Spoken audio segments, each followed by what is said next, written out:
Good morning students, how are you? कैसे हो आप सब students? In the previous lecture we have studied about the plant hormones. Okay, now our today's topic is hormones of animals. कि जो hormones है animals में कैसे role play करते हैं. Hormones in animals.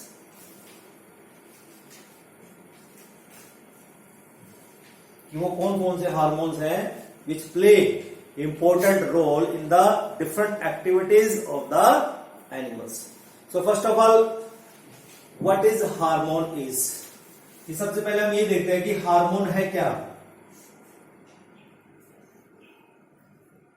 In previous lecture we have discussed about the definition of the hormone and in that we have discussed it is a chemical substance. ये एक chemical substance है which can regulate the growth. ठीक है ना, क्या कर सकता है वो? ग्रोथ को रेगुलेट कर सकता है. तो यहां पर थोड़ा चेंज करके हम डेफिनेशन देंगे कि it is a chemical messenger और you can say informational molecule है. कैसा है? इंफॉर्मेशन मॉलिक्यूल है which is produced by the ductless gland and is translocated by the circulatory system to the other body parts and coordinating the activities of the growth. This is called hormone. So definition start करते हैं. Hormones are chemical messengers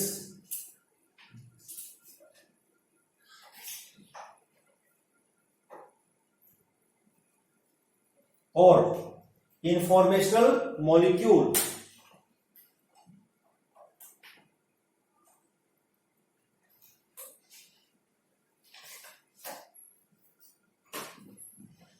कहां secret होते हैं?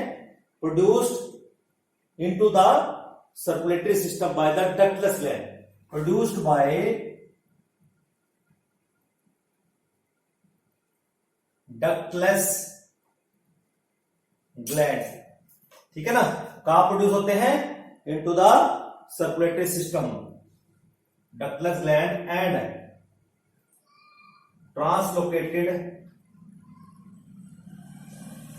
through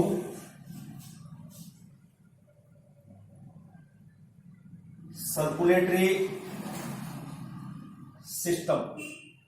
कि जो circulatory system है उसके through ये ट्रांसलोकेट होते हैं एंड द यू कैन से activities of the you can से and regulate activities of the growth in different parts of the body.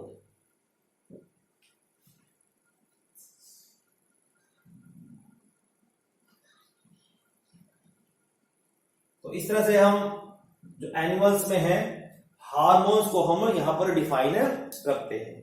ठीक है ना, बहुत ही इजी है समझना कि हमने सिंपल ये बोलना है कि ये केमिकल मैसेंजर या इंफॉर्मेशनल मॉलिक्यूल है. किससे प्रोड्यूस होता है? डक्टलेस ग्लैंड से. ट्रांसलोकेट होता है किसमें? सर्कुलेटरी सिस्टम के through and regulate the activities of growth of the different body parts. Clear? अब अगर हम कहते हैं जो फर्स्ट हार्मोन है it is first hormone, it is secretin. ये सिक्रेटिन हार्मोन है जो सबसे पहले डिस्कवर्ड हुआ and first hormone secretin it is discovered bye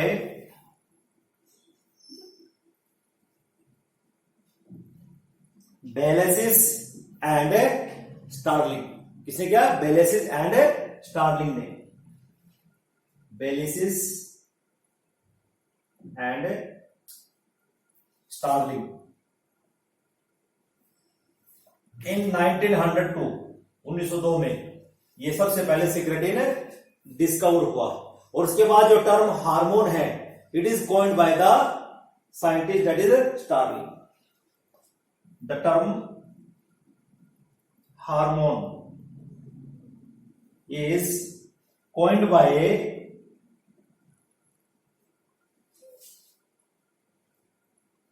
Starlink in 1905 में यहां पर इसको स्टार्लिंग ने हार्मोन नाम दिया कि ये हार्मोन्स होते हैं। Clear. Now come to the कि जो हार्मोन हम पढ़ रहे हैं इनकी कैरेक्टरिस्टिक्स क्या क्या होगी। बड़े इंपॉर्टेंट क्वेश्चन है कि what are the characteristics of the hormone, और you can say question is being asked what are hormones, और राइट देयर कैरेक्टरिस्टिक्स, और you can say write their few characteristics. ये 2 नंबर में पूछ सकते हैं, ये 5 नंबर में भी पूछ सकते हैं, और may be asked in 3 marks. Okay, now come to the characteristics of the hormone.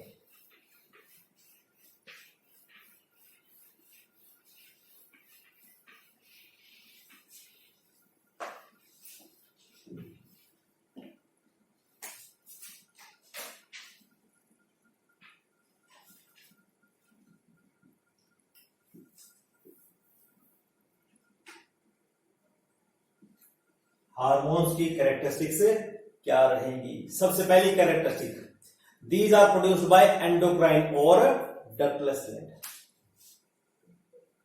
Produced by endocrine और डक्टलेस ग्लैंड। पहली कैरेक्टरिस्टिक, जो डक्टलेस ग्लैंड होते हैं या जो हमारे पास एंडोक्राइन ग्लैंड की हम बात करते हैं वो ही हार्मोन्स सीक्रेट करते हैं। फिर ये हार्मोन सीक्रेट कहां होते हैं, these hormones poured and translocated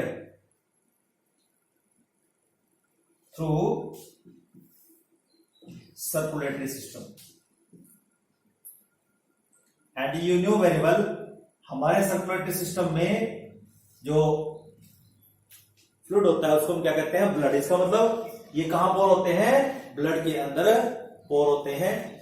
and next characteristic, they act specifically, या स्पेसिफिक सेल पे या स्पेसिफिक टिश्यू पे या ऑर्गन पे, या जिसको हम कहते हैं टारगेट पे एक्ट करते हैं। एक्ट स्पेसिफिकली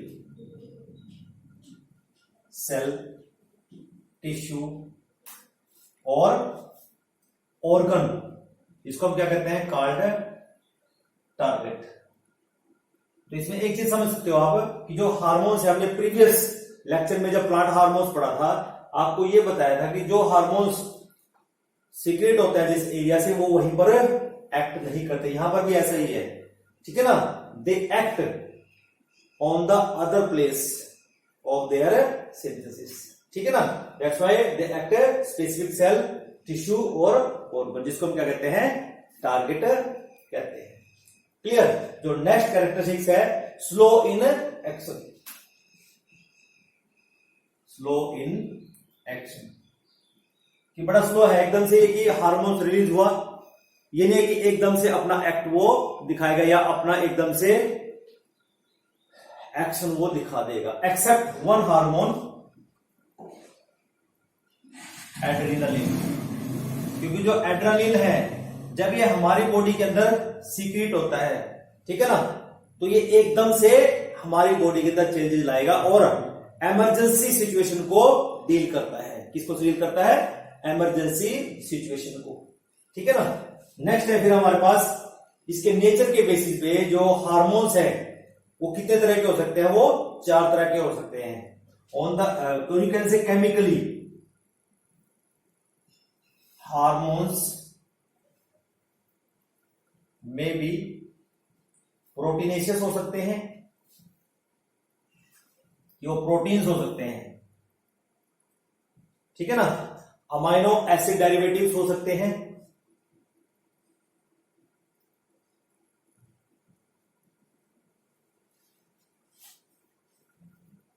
क्या हो सकते हैं, अमाइनो एसिड डेरिवेटिव हो सकते हैं, ठीक है ना।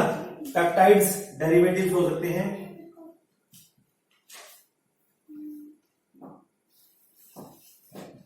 अमाइंस हो सकते हैं, और लास्ट है स्टीरॉइड्स हो सकते हैं। तो इस तरह से हमारे पास केमिकली कि एक हार्मोन वो प्रोटीन से हो सकता है, वो अमाइनो एसिड से ड्राइव किया जा सकता है और पेप्टाइड से ड्राइव किया जा सकता है और अमाइन से और स्टीरॉइड से। तो केमिकली यहां हम इसको 4 ग्रुप में डिवाइड कर सकते हैं। और नेक्स्ट जैसे हमने डेफिनेशन में बता दिया कि इट इज नॉन न्यूट्रिएंट, कि जब ये बॉडी में रिलीज होता है तो it will not provide any kind of energy, any kind of nutrient to the body, ठीक है ना। And it is very, you can say effective. Next है it is very effective in low concentration, ठीक है ना। For example जैसे अगर adrenaline का ही एग्जाम्पल लिया जाए, एड्रेनालिन जो अभी हमने बताया कि जो एड्रेनालिन है इसकी सिर्फ कितनी मात्रा चाहिए, 1 in 300 million parts, 1 in 300 million part, बस इतनी सी इसकी कंसंट्रेशन चाहिए। It is sufficient to deal with the emergency situation, ठीक है ना। नेक्स्ट है इट इज वेरी स्पेसिफिक, बहुत ज्यादा स्पेसिफिक है। जैसे हम कहते हैं कि हर जो जहां पर इन हार्मोन्स की जरूरत होती है, जिस फिजियोलॉजिकल एक्टिविटीज में सेल्स में इनकी जरूरत होती है, वहां पर इनके लिए रिसेप्टर्स लगे होते हैं और वो स्पेसिफिक होते हैं पर्टिकुलर हार्मोन के लिए। तो they are very specific and produced in response to stimuli. जब भी स्टिमुलाई होगा तब ये प्रोड्यूस होते हैं, produced in response to stimuli, कि जब कोई स्टिमुलाई मिलता है तभी रिलीज होते हैं, ठीक है ना। एंड कंज्यूम्ड और you can say broken down हो जाते हैं their activity in the target cell, they can be consumed और ब्रोकन डाउन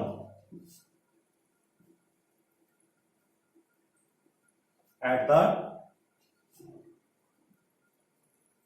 कहां पे, जहां पे इनकी एक्टिविटी होती है, in the target cell, in target cell, कि जहां पर इनकी एक्टिविटी है हुई है, जहां पर इन्होंने एक्ट किया है वहीं पर क्या हो जाएंगे, कंज्यूम हो जाएंगे या वहीं पर ब्रेक डाउन हो जाते हैं। और जो सबसे लास्ट कैरेक्टरिस्टिक्स हम स्टडी करेंगे कि अभी हमने बात किया है कि ये लो कंसंट्रेशन में चाहिए, ठीक है ना। तो इनकी अगर कंसंट्रेशन लो कंसंट्रेशन से भी अगर कम हो जाती है तब भी मुश्किल है, अगर इसकी कंसंट्रेशन ज्यादा हो जाए तब भी दिक्कत होती है। तो that means both excess as well as deficiency is harmful. Last characteristic है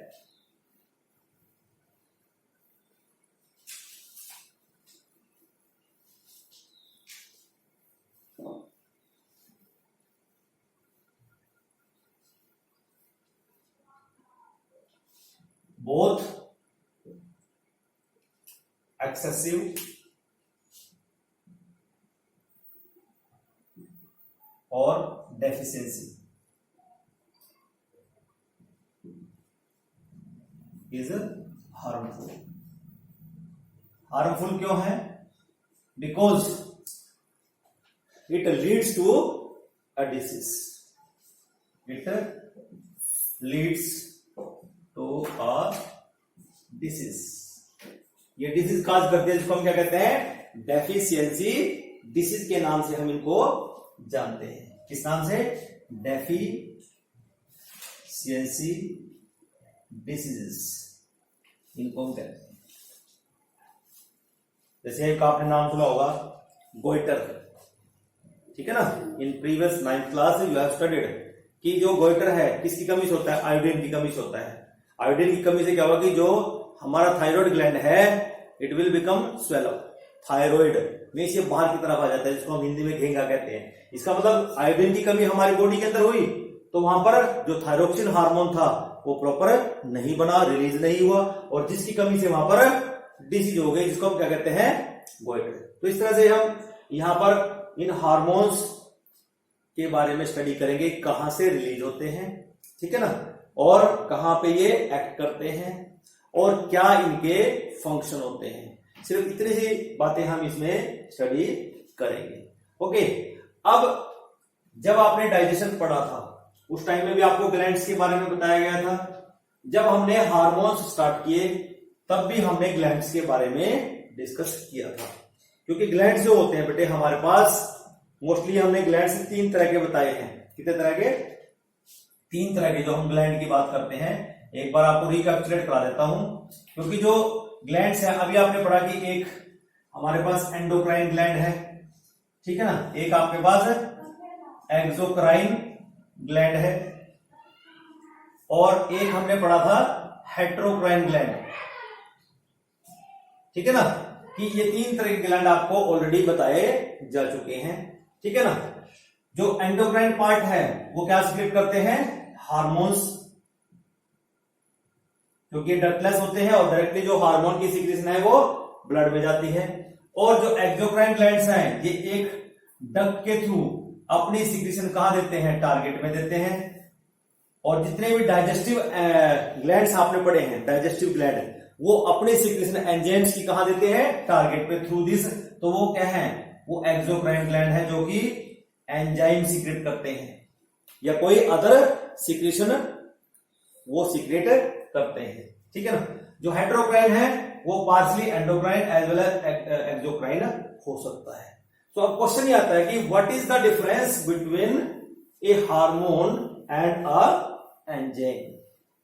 ये हमारा क्वेश्चन है कि what is the difference between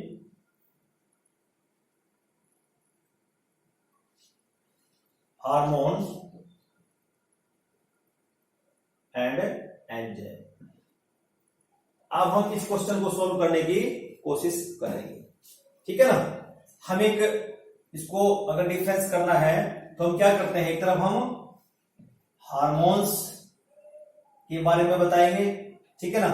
जो कैरेक्टरिस्टिक यहां बता रहे हैं वही कैरेक्टरिस्टिक हम इसकी बताएंगे एंजाइम की, सो दैट एक बराबर डिफरेंशिएशन हो जाए दोनों में। कैसे? देखिए जरा कि अगर मैं बात करता हूं कि जो हार्मोन्स हैं they are secreted from endocrine और ductless gland, secreted from endocrine और डक्टलेस ग्लैंड। जब आप एंजाइम की बात करते हो ये कौन सीक्रेट करता है? Bye exocrine.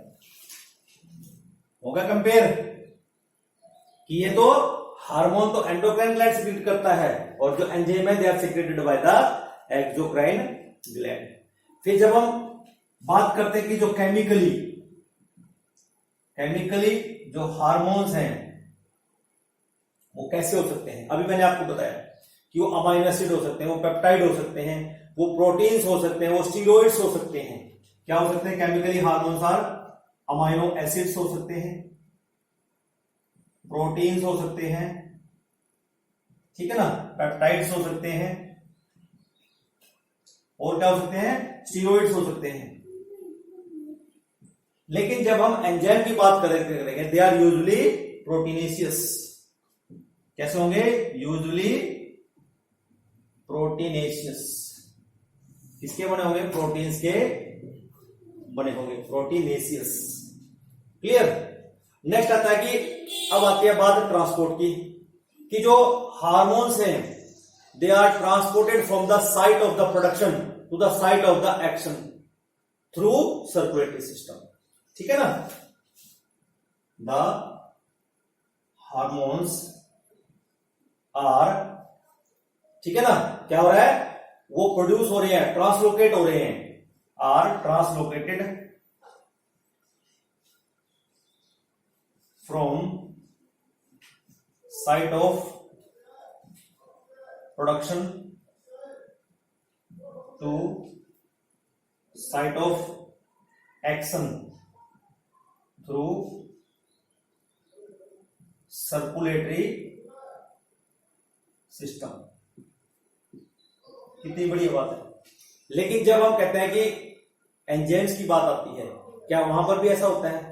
Actually there is no such, you can say circulatory system such as, हम बात करते हैं कि जैसे सिक्रेटिन हमारे पास है, sorry there is no such secretion, you can say, क्या है कि इनमें कोई ऐसी सिक्रीशन नहीं होती, there is no such circulatory system, ठीक है ना, ऐसा कोई सर्कुलेटरी सिस्टम यहां पर नहीं है। As site of secretion is, as site of secretion is near to site of action।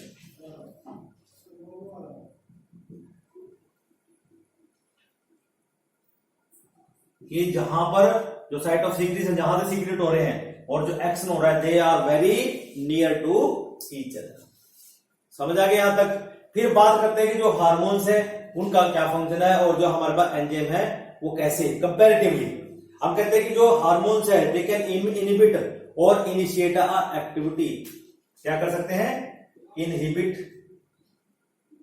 और इनिशिएट अ एक्टिविटी, कि किसी एक्टिविटी को इनिशिएट कर सकते हैं या उसको इनहिबिट कर सकते हैं। लेकिन जो एंजाइम है उनके पास ऐसा कोई रोल नहीं है, नो सच रोल। सही बात समझे। अब दूसरा आता है कि जो एंजाइम है जो और हार्मोन्स हैं, क्या वो रिएक्शन को कैटलाइज करते हैं? Hormone no, that means they do not catalyse a reaction, do not catalyse a reaction, कि एक किसी रिएक्शन को कैटलाइज नहीं करते। लेकिन जो एंजाइम्स है they catalyse a reaction, catalyse a reaction, कि वो किसी भी रिएक्शन को कैटलाइज कर सकते हैं। और जो सबसे लास्ट डिफरेंस आता है कि जो हार्मोन्स हैं they are consumed at the site of the action, कि जहां पे उनका एक्शन है वहीं पर वो क्या हो गए हैं, कंज्यूम हो गए हैं। लेकिन जो हम बात करते हैं एंजाइम्स की, they are not consumed, they can be used time again and again. जो है हार्मोन्स हैं they are consumed or destroyed at the site of action, ठीक है। लेकिन जब हम एंजाइम की बात करते हैं उनके साथ ऐसा नहीं है, they are not consumed, they are not consumed, ठीक है ना, but they can be used, but they can be used time and again, दोबारा से वहां पर वो इस्तेमाल हो सकते। This is about the, you can say very important question as examination point of view, ठीक है ना। इस तरह से क्वेश्चन आपको पूछा जा सकता है, इसलिए आपको अब एंजाइम के बारे में पता लगेगा कि एंजाइम है क्या, जो आप तक अपने इतने एंजाइम डाइजेस्टिव सिस्टम में पढ़े, जो एक लाइफ प्रोसेस कंप्लीट हमारे पास है, ठीक है ना। उसके बाद आता है हमारे पास एंडोक्राइन सिस्टम है क्या, ठीक है ना, क्योंकि अब हम फोकस करेंगे कि जो एंजाइम्स सॉरी जो हार्मोन्स हैं वो कैसे हमारी बॉडी के अंदर डिफरेंट जो फिजियोलॉजिकल एक्शंस हैं, ठीक है ना, उनको कैसे रेगुलेट करते हैं। और इस सिस्टम को हम कहते हैं कि ये जो एंडोक्राइन जो ग्लैंड्स हमारी बॉडी के अंदर हैं उनकी स्टडी को हम क्या कहते हैं, ठीक है ना। तो सबसे पहले देखिए हम क्या कहते हैं, एंडोक्राइन सिस्टम क्या है।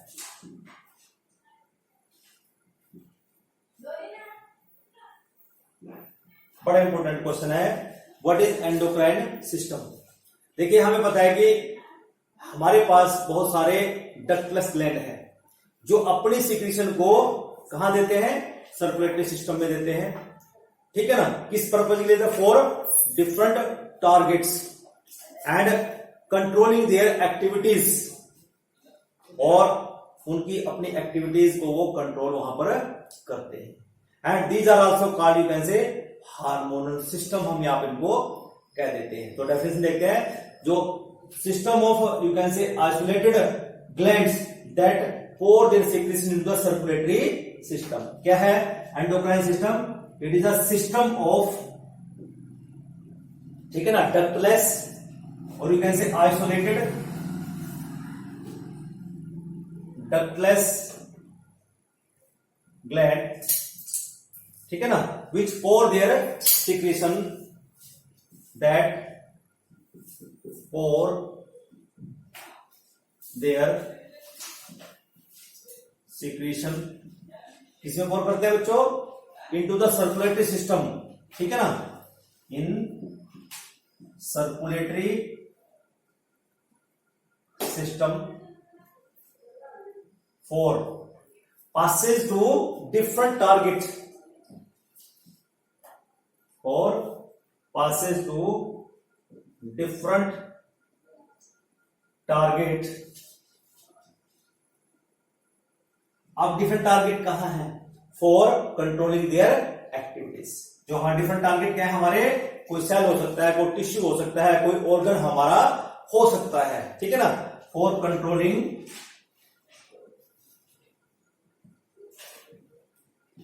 There activities. इसको हम बोलेंगे एंडोक्राइन सिस्टम। और दूसरा हम कहते हैं कि जो एंडोक्राइन सिस्टम है उसको हम दूसरा नाम बोल सकते हैं आल्सो कॉल्ड हार्मोनल सिस्टम। क्या बोलेंगे इसको? हार्मोनल सिस्टम इसको कह सकते हैं,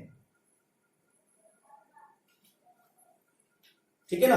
और दूसरा हम कहते हैं कि ये एक एंडोक्राइनोलॉजी जो है या जो एंडोक्राइन सिस्टम है, it is a branch of science that deals with the glands, ठीक है ना, हार्मोन्स एंड देयर इफेक्ट, ठीक है ना, इज कॉल्ड एंडोक्राइनोलॉजी, ठीक है ना।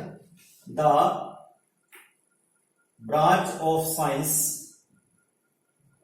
which deals with the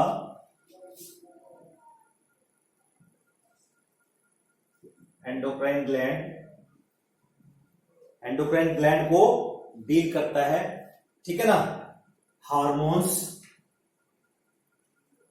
and their secretion, और वो जो सिक्रीट करते हैं और देयर इफेक्ट, उनके सिक्रेशन का इफेक्ट को स्टडी करते हैं। इसको हम क्या कहते हैं? Is called endocrinology. आपसे एक नंबर में पूछ लेंगे व्हाट इज एंडोक्राइनोलॉजी, आप सीधा बोलोगे ये branch of science which deals with the endocrine gland hormones and their secretion effect is called endocrinology। clear? फिर हम बात करते हैं, it is often operates in coordinate with the nervous system। देखिए बेटे, जब भी हम एनिमल्स की बात करते हैं, एनिमल्स में नर्वस कोऑर्डिनेशन भी होता है और हम दूसरा आज पढ़ रहे हैं केमिकल कोऑर्डिनेशन। दोनों का ऑपरेट, दोनों में आपस में कोऑर्डिनेट करते हैं, ठीक है ना। It is often operate, it is often operates, often operate का मतलब यहां पे है कि ये जो नर्वस सिस्टम है उसके साथ कोऑर्डिनेट करके भी हो सकता है। Often coordinate, operates in coordinate, ठीक है ना, coordinate with nervous system, with nervous, ये जो यहां पर नर्वस सिस्टम है उसके साथ कोऑर्डिनेट करके भी ये हो सकता है। क्लियर? अब बात आती है कि जो एंडोक्राइन सिस्टम की हम बात कर रहे हैं, इसकी नीड क्या है, what is the you can से सिग्निफिकेंस। और जब हम इसकी नीड की बात करें, इसका मतलब हमें ये देखना होगा कि जो नर्वस सिस्टम है उसकी लिमिटेशन क्या रहेगी। तो अगला क्वेश्चन यही है हमारा कि what is the need of the endocrine system. और जब हम नीड की बात करते हैं, इसका मतलब हम ये देख रहे हैं कि जो नर्वस सिस्टम है उसमें ऐसी क्या कमी रह गई है कि जो वहां हमें एंडोक्राइन सिस्टम की अलग से जरूरत पड़ी, ठीक है ना। Now come to the next, that is the need of the endocrine system. Need of the endocrine system. और अभी मैंने आपको बोला कि जब हम नीड की एंडोक्राइन सिस्टम की बात कर रहे हैं तो ऑटोमेटिकली हम ये देखते हैं कि सब जो न्यूरल कोऑर्डिनेशन हो रहा है वहां कुछ ना कुछ कमी है, तभी हमें एंडोक्राइन सिस्टम की यहां पर जरूरत पड़ी. तो हम इसको कह सकते हैं कि लिमिटेशन ऑफ नर्वस सिस्टम, कि नर्वस सिस्टम में क्या क्या खामियां रह गई हैं. ठीक है ना. अब देखिए जरा, पहली अगर हम बात करते हैं कि क्यों जरूरत पड़ी है, आपको पता है जब बेटे नर्व्स की हम बात करते हैं, they do not reach each and every cell. ठीक है ना, कि जो नर्व्स हैं हमारे पास, nerves do not reach each and every cell.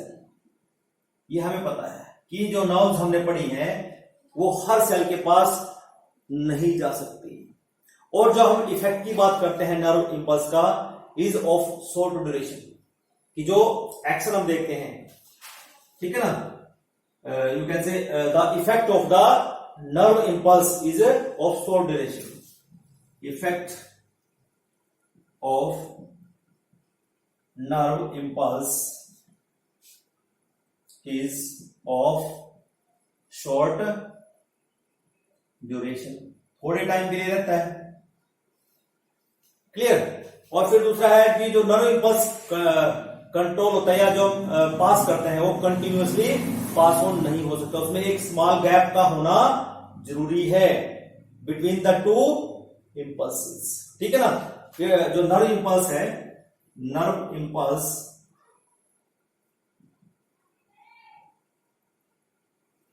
Do not pass continuously,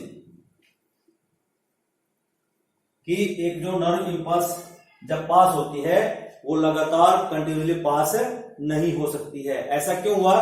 क्योंकि यहां पर क्या चाहिए, ए स्मॉल गैप इज रिक्वायर्ड.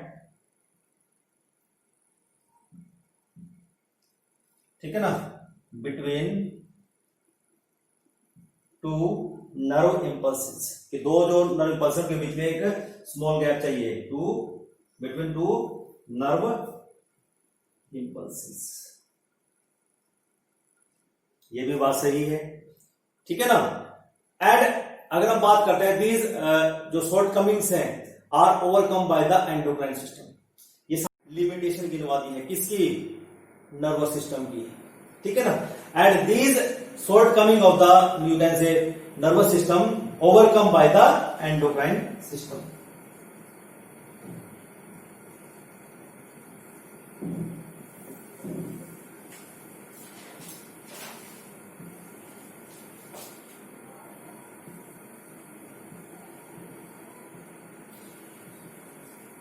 इसलिए जरूरत है एंडोक्राइन सिस्टम की. ठीक है ना. क्योंकि यहां पर क्या होता है कि एक बार जब ग्लैंड को हम स्टिमुलेट कर देंगे, ठीक है ना, तो वो क्या करेगा, अपनी सिक्रीशन देगा, और वो सिक्रीशन क्या करेगा, कोई केमिकल सब्सटेंस रिलीज करता है, और वो केमिकल सब्सटेंस क्या करेगा, डिफ्यूज करेगा थ्रू आउट द बॉडी, क्योंकि ब्लड में चला जाएगा और ब्लड क्या है, सप्लाई हो रहा है to each and every cell of the body. Clear. You can say जो एंडोक्राइन सिस्टम है, ठीक है ना, यहां पर क्या होता है कि जो स्टिमुलेटेड जो ग्लैंड है या ग्लैंडुलर सेल्स है, stimulated glandular cells, stimulated glandular cell, stimulated glandular cell secrete chemical, और वो केमिकल क्या है, हार्मोन है. ठीक है ना, विच कैन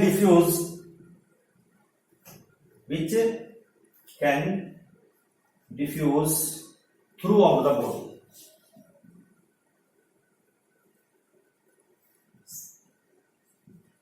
वो बॉडी में डिफ्यूज कर सकता है.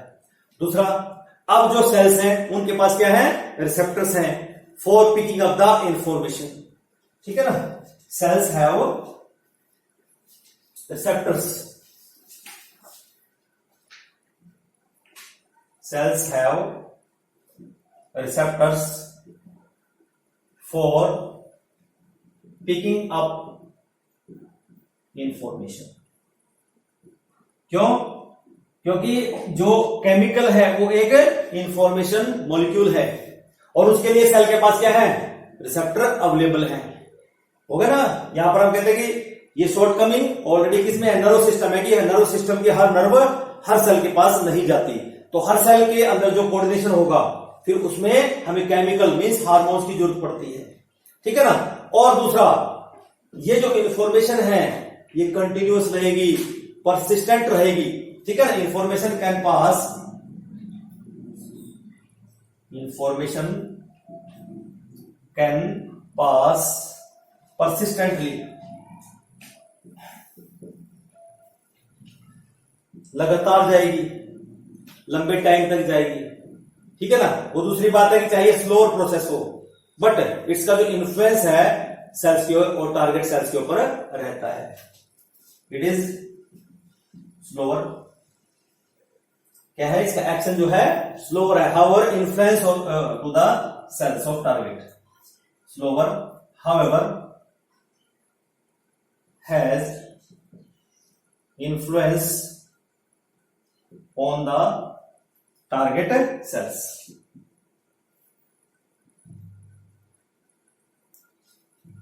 Clear.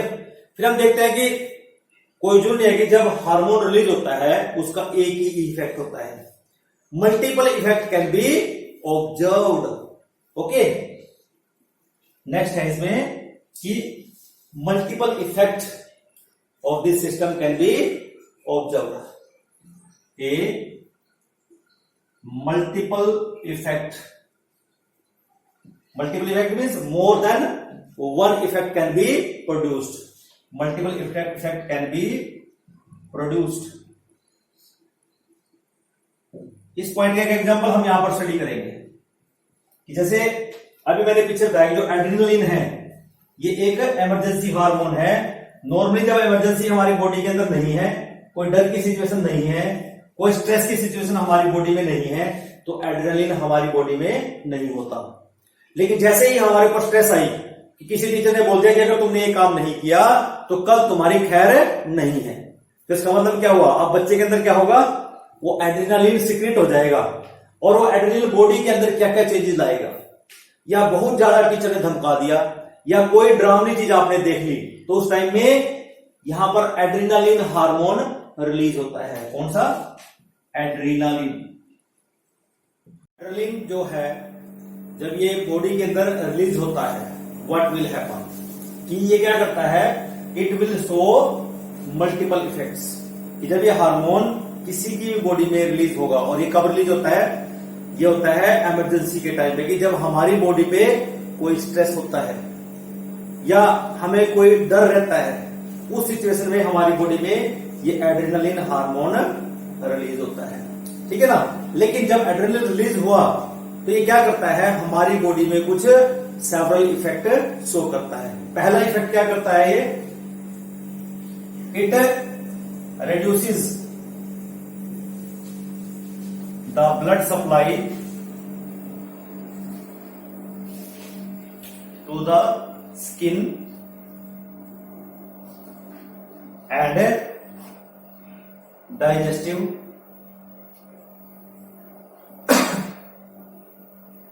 system and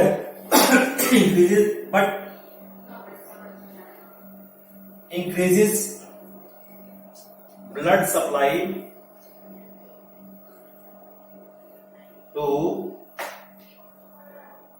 skeletal system या skeletal muscle, कि जो skeletal muscle है उनके पास ब्लड को बढ़ा देता है। क्लियर। उसके बाद क्या होगा कि हमारा जो ब्रीथिंग रेट है और जो हमारा हार्ट बीट है that will also increases. Second इसमें जो इफेक्ट आएगा, इंक्रीजेस breathing rate and जो हार्ट बीट है वो भी क्या हो जाएगी, बढ़ जाएगी, नॉर्मल से वो ज्यादा हो जाएगी। इसका मतलब क्या हुआ, कैसा क्यों हुआ कि हार्ट बीट क्यों बढ़ी या जो ब्रीथिंग रेट है क्यों बढ़ा, क्योंकि जब स्केलेटल मसल्स के पास ज्यादा ब्लड जाएगा तो वहां पर क्या हुआ है कि ज्यादा से ज्यादा रेस्पिरेशन होगा, एनर्जी मिलेगी, और एनर्जी मिलेगी तो वहां पर CO2 भी रिलीज होगी, तो CO2 को बॉडी से बाहर भी निकालना, इसलिए रेस्पिरेशन रेट बढ़ गया। और जब हार्ट बीट है बढ़ी है, इसका मतलब हमारे जो स्केलेटल सिस्टम है या स्केलेटल मसल्स हैं उनको ज्यादा से ज्यादा एनर्जी चाहिए, और उस ज्यादा एनर्जी को प्रोवाइड करने के लिए हमारा हार्ट बीट पंपिंग ज्यादा करता है। तो इसमें इसका मतलब ओवरऑल अगर देखा जाए तो एड्रेनालिन है, it prepares our body to deal with the emergency situation, prepares our body to deal with emergency situation, कि जो इमरजेंसी की सिचुएशन आई है उसको डील करने में हेल्पफुल होगा। ठीक है ना। So this is about, you can से एंडोक्राइन सिस्टम की जो जरूरत की हमने बात की है वो इसलिए जरूरी है। नेक्स्ट हमारे पास जो एंडोक्राइन सिस्टम है वो कुछ ऐसे हमारी बॉडी की प्रोसेसेस को भी कंट्रोल करता है जो नर्वस सिस्टम कंट्रोल नहीं करता। देखिए जरा आगे,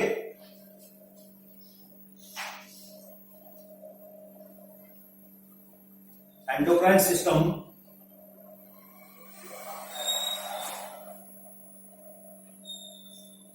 controls and coordinate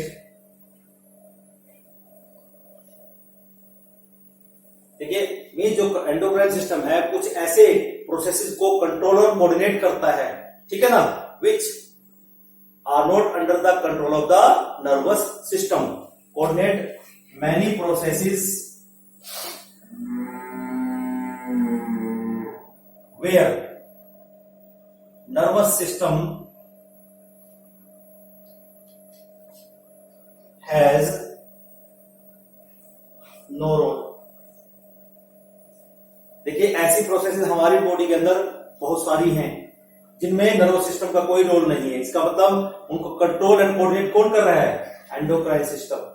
और वो प्रोसेसेस कौन कौन सी है, जैसे हम उसमें बात कर सकते हैं सेल परमिएबिलिटी की, कि सेल के अंदर से कोई चीज कैसे जा सकती है, सेल के बाहर कोई चीज कैसे आ सकती है, permeability, it is because of endocrine system. Next है सेल डिवीजन, कि कितना सेल डिवाइड होना है, it is not under the control of nervous system but under the control endocrine system. फिर सेल की ग्रोथ, सेल का डिफरेंशिएशन, सेल डिफरेंशिएशन का मतलब होता है कि सेल का मैच्योर होना, कि उसको एक पर्टिकुलर फंक्शन, एक पर्टिकुलर स्ट्रक्चर उसको दिखाई दिया जाता है। तो इस प्रोसेस में भी नर्वस सिस्टम का कोई रोल नहीं है। Next, development of sex organs, development of sex organs and secondary sexual characters, secondary sexual characters, इनमें भी कोई रोल नर्वस सिस्टम का नहीं है। तो इन दिस वे हम कह सकते हैं कि अगर एंडोक्राइन जो सिस्टम है इसकी हमारी बॉडी के अंदर नीड है। क्वेश्चन ऐसे आ सकता है why endocrine system is needed, और यही यहां से यही से हमने स्टार्ट किया था।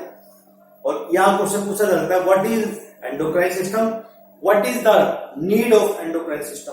तो वहां पे आप जो नर्वस सिस्टम है उसकी लिमिटेशन वहां पे बताओगे कि नर्वस सिस्टम ये काम नहीं कर सकता। तो उन कामों को करने के लिए हमारे पास एंडोक्राइन सिस्टम है जो इन चीजों को परफॉर्म करके हमें दिखाता है, ठीक है ना। अगर हमारे एंडोक्राइन सिस्टम में कोई कमी आ जाती है, कोई डेफिशिएंसी आ जाती है, it leads to the disease. Clear. Now come to the component of the endocrine system, कि अब जो एंडोक्राइन सिस्टम की हम बात कर रहे हैं उसके डिफरेंट कंपोनेंट कौन कौन से हैं।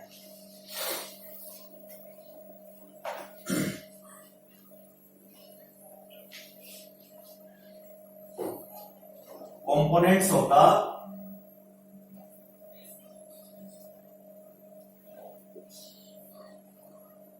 endocrine system कि कंपोनेंट कौन कौन से हैं, ठीक है ना। एंडोक्राइन सिस्टम किसका पढ़ रहे हैं हम, ह्यूमंस का, तो हम ह्यूमंस के एंडोक्राइन सिस्टम के बारे में ही यहां पर पढ़ेंगे। तो हमारे पास एक आपके एनसीईआरटी बुक के अंदर एक डायग्राम गिवन है और आपको वहां पर डिफरेंट जो ग्लैंड्स और उनकी जो लोकेशन दिखाई गई है, एक बार आप उस डायग्राम को जरूर देखेंगे। मैं भी उस डायग्राम को आपको दिखाऊंगा, लेकिन सबसे पहले हम उनको सीरीज में याद करेंगे, मींस टॉप टू हम नीचे की तरफ उनको काउंट करते जाएंगे। देखिए सबसे पहले हमें पता है हमारे पास वहां पर आता है हाइपोथैलेमस, जो आप ऑलरेडी जो ह्यूमन नर्वस सिस्टम है उसमें स्टडी कर चुके हैं। और वहीं पर जो हमारे पास दूसरा ग्लैंड इसके साथ अटैच रहता है, जिसको हम कहते हैं पिट्यूटरी ग्लैंड, ठीक है ना। फिर तीसरा ग्लैंड वहीं पर एसोसिएटेड है जिसको हम बोलते हैं पीनियल ग्लैंड। क्या बोलते हैं, पीनियल ग्लैंड हमारे पास है। उसके बाद फिर हमारे पास थायराइड, जो हमारे नेक रीजन में प्रेजेंट होता है, थायराइड ग्लैंड। इसी के बिल्कुल बैक साइड में, जहां पर ये थायराइड ग्लैंड अगर फ्रंट में है, इसके बिल्कुल बैक साइड में हमारे पास क्या होगा, पैराथायराइड ग्लैंड। पैराथायराइड ग्लैंड बिल्कुल बैक साइड में। इनका नंबर, इनके 2 पेयर होते हैं पैराथायराइड ग्लैंड के। कितने पेयर होते हैं, 2 पेयर, यानी कि 4 होगा इनका नंबर टोटल। उसके बाद आता है हमारे पास थाइमस ग्लैंड, जो हमारे यहां पर सेंट्रल रीजन में हार्ट के पास होता है, थाइमस ग्लैंड, ठीक है ना। उसके बाद नेक्स्ट ग्लैंड हमारे पास आता है एड्रीनल ग्लैंड्स, एड्रीनल्स, जो हमारी किडनीज के बिल्कुल टॉप पे प्रेजेंट होता है, ठीक है ना। और उसी के आसपास हम ये देखते हैं जो हमारा स्टमक है उसके बिल्कुल ठीक नीचे लीफ लाइक स्ट्रक्चर है, जिसको हम बोलते हैं पेंक्रियास, क्योंकि जो ये भी ग्लैंड है जो हार्मोन्स सीक्रेट करते हैं। उसके बाद हमारे पास आ जाएगा गोनेड्स, और गोनेड्स का मतलब होता है कि जैसे हमारे पास मेल के अंदर क्या है, टेस्टिस है,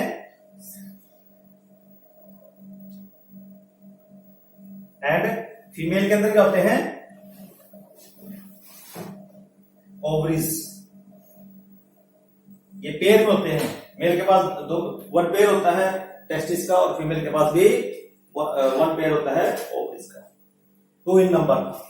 ओके, आफ्टर दैट नेक्स्ट हमारे पास कुछ ऐसे ऑर्गन्स भी अवेलेबल हैं जो कुछ सिक्रीशन देते हैं। जैसे हमारे पास किडनीज हैं, किडनी भी हार्मोन सीक्रेट करती है, वो भी एक एंडोक्राइन ग्लैंड की तरह काम करती है।